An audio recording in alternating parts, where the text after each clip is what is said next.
Hello again, whiskey friends. Thanks for joining, everybody. Today, I wanted to talk about the death of FOMO. I'll do something real dramatic with the thumbnail on that. But why am I saying that? When I reflect on 2025 and where I am on my whiskey journey, I really didn't care about playing Pokemon with all of these different brands and bottles like I have in previous years. I did less aggressive hunting than I have in the last decade. Most of my shopping was done online and things were just delivered at my house. So there was a level of convenience last year. And that convenience didn't actually diminish the whiskeys I was drinking. I found so many great whiskeys last year. But when I got to see the top 10 lists of other channels, man, did I have a realization about how far I have fallen off the bandwagon on keeping up with limited editions and special releases and all that kind of stuff. So when it comes to the death of FOMO, how did we get here? Is it fatigue? Is it going to continue? Or is this just how whiskey is evolving? So I do need you in on this conversation, giving feedback on this topic, but curious about your point of view of the things we're about to go through today. So thank you for joining, whiskey friends. Let's kick off the show.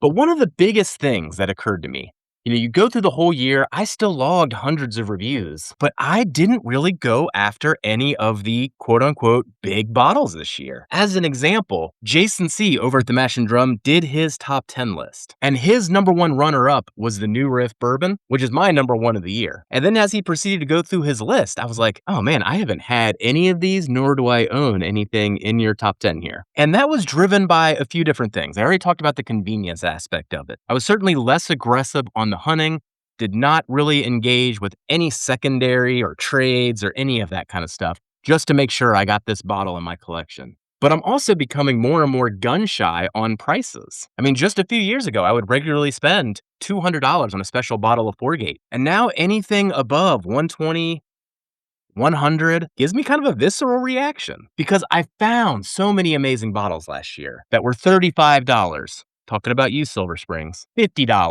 $80 on average. And we'll get into some of those averages here in a moment as I go through my review spreadsheet. But when I'm consistently buying awesome whiskey on an average price of $80, is something like Wild Turkey Beacon really going to be worth 4 or 5 times that? I mean, $350, $400 is a lot of money to spend on a bottle of whiskey. And the year kind of started out that way too, with that Calumet 18 release, jumping all the way to $500.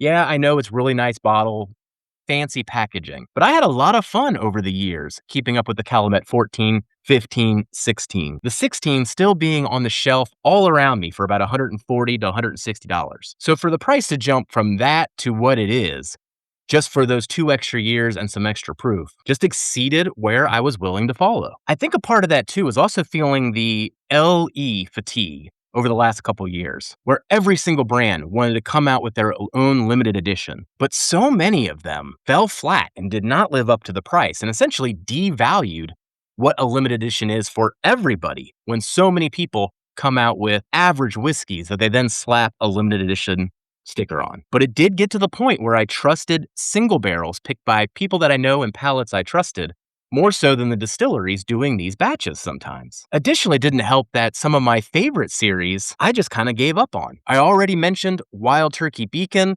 I mean, I have almost every Master Keep on the shelf, but I gave up on the series in 2024, which then caused me to just lapse on the Beacon, even if it was a comeback performance. Elijah Craig Barrel Proof really let me down this year. I might not go forward with that one anymore. I gave up on Booker's a few years ago. The Remus series with the Remus 9.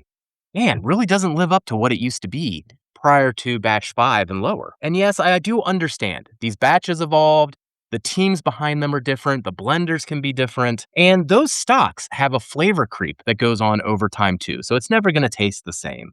There's so many different variables there. But it does feel like more and more, some of these new batches aren't always these sought after releases that I'm looking forward to anymore. If anything, I'm going in with some trepidation of what we're about to find. But again, having this viewpoint didn't diminish my whiskey journey in 2025.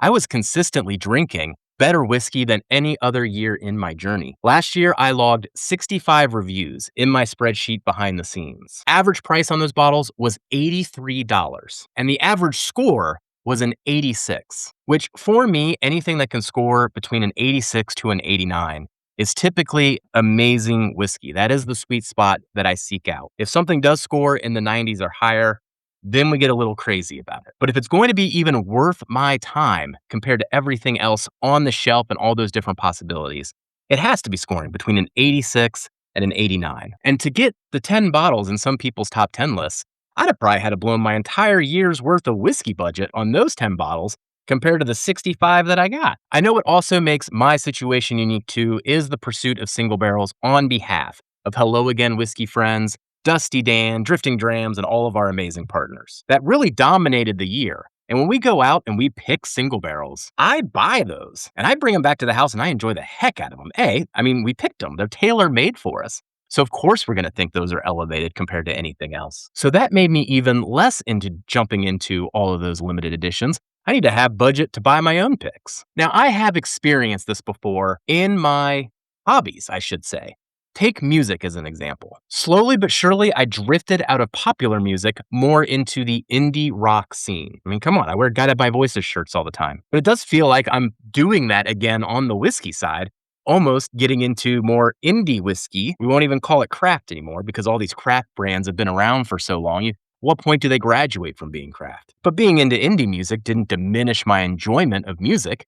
If anything, I just found more music that resonated with me and has stuck with me for all these decades. So I don't look at this as a sign that my enjoyment of our hobby is diminishing, but I am finding a different way to play the game. And it's just as enjoyable a way to play it as the prior years when I was doing all of the chasing for certain bottles. The only thing I will say, which is a negative on my point of view right now, is there are a lot of big bottles that came out last year that I do not have a perspective of. And I do feel like that lessens my opinions in some way. So I don't like that. So I do appreciate samples so I can at least fill the Rolodex in my head and have a point of view. But two, where I really feel it is when we go to bottle shares and things. You know, some of those FOMO bottles, the fun of them is bringing them to your friends and having the enjoyment of opening it and sharing it. But there is something special about enjoying those type of whiskeys with friends that I am now cut off from a little bit. So there is a balance I'm going to try to find in 2026. Still pursuing some of those bottles, but really picking my punches carefully. So I am curious how you feel on this particular topic. Let us know in the comments. Are you still feeling the FOMO? Are you done with FOMO? Have you replaced FOMO with different FOMO? But how are you feeling about our hobby and how do you plan to tackle it in 2026? And just remember, while you can always find more whiskey, you can never have enough whiskey friends. So take care of those around you, and we will catch you on the next one. Goodbye, buddy.